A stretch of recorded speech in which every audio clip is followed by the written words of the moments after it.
উত্তপ্ত পার্বত্য এলাকা সংঘর্ষে খাগড়াছড়ি ও রাঙ্গামাটিতে প্রাণ গেছে ৪ জনের, আহত অর্ধশতাধিক। ভাঙচুর ও আগুন দেওয়া হয়েছে দোকানপাটে। পরিস্থিতি নিয়ন্ত্রণে দুটি জেলা শহরেই জারি করা হয়েছে ১৪৪ ধারা আর মোতায়েন করা হয়েছে আইনশৃঙ্খলা বাহিনীর বাড়তি সদস্য। গুলির শব্দে প্রকম্পিত খাগড়াছড়ি সদরের নারায়ণখাইয়া এলাকা। বৃহস্পতিবার রাতে আইন শৃঙ্খলা বাহিনী ও স্থানীয়দের একটি পক্ষের সাথে এই সংঘর্ষ চলে।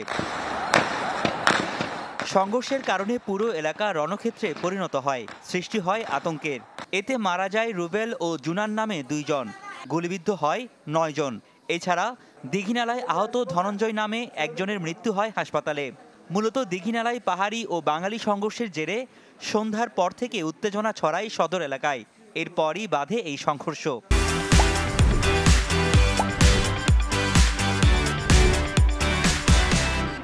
গতকালকে রাতে আমাদের হাসপাতালে এসে ১২ জনের মধ্যে চিকিৎসা নিয়েছিল। এর মধ্যে ৩ জন এখানে এসে মারা গেছেন। বর্তমানে ৯ জন চিকিৎসাধীন আছেন আর ৪ জনকে রেফার করা হয়েছিল, ওনার চিরঙে আছে। সংঘর্ষের পর শুক্রবার সকাল থেকে এলাকার পরিস্থিতি থমথমে। বাড়ানো হয়েছে আইন শৃঙ্খলা বাহিনীর টহল। সব পক্ষকে শান্ত রাখার চেষ্টা করছেন প্রশাসন। সকলকে সাথে নিয়েই এই সমস্যা কিভাবে সমাধান করা যায় এবং এই সমস্যা যাতে ফার্দার যাতে আরো ডিটেরিয়েট না করে সেজন্য আমরা একযোগে কাজ করে যাচ্ছি। কারা ক্ষতিগ্রস্ত হয়েছে, কি পরিমাণ ক্ষতিগ্রস্ত হয়েছে সেগুলো অ্যাসেস করে এই ক্ষয়ক্ষতির পরিমাণ নির্ধারণ করে আমরা তাদের ক্ষতিপূরণ দেওয়ার সর্বোচ্চ চেষ্টা করব।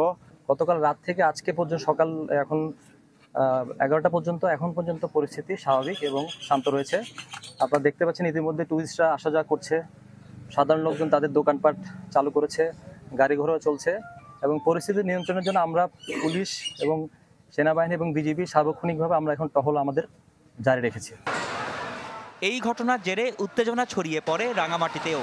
শুক্রবার সকালে দুপক্ষের সংঘর্ষে রণক্ষেত্রে পরিণত হয় শহরের বনরূপা ও আশপাশের এলাকা। চলে ধাওয়া পাল্টা ধাওয়া। সেখানে ভাঙচুর ও আগুন দেয়া হয় বহু দোকানপাট ও স্থাপনায়। ঘণ্টাব্যাপী সংঘর্ষে আহত হয় অর্ধশতাধিক। তাদের ভর্তি করা হয় হাসপাতালে। এর মধ্যে মারা যায় একজন। পরিস্থিতি নিয়ন্ত্রণে পুলিশের পাশাপাশি মাঠে নামে সেনাবাহিনীও। সেনাবাহিনী, পুলিশ, বিজিবি সহ ম্যাজিস্ট্রেট সহ সবাই আমরা রোডে আছি। পরিস্থিতি সার্বিকভাবে আমাদের নিয়ন্ত্রণে আছে। 144 জারি হয়েছে। এর ফলে আমরা আশা করতেছি পরিস্থিতির আরো উন্নতি হবে। ঘটনার সূত্রপাত বৃহস্পতিবার বিকেলে খাগড়াছড়ির দীঘিনালায়। গেল বুধবার চুরির অভিযোগে মামুন নামে এক যুবককে পিটিয়ে হত্যার ঘটনার প্রতিবাদে বিক্ষোভ চলাকালে পাহাড়ি ও বাঙালিদের মধ্যে সংঘর্ষের ঘটনা ঘটে। এ সময় ৮০টির মতো দোকান ও বসতবাড়িতে আগুন দেওয়া হয়। Desk report, channel 24।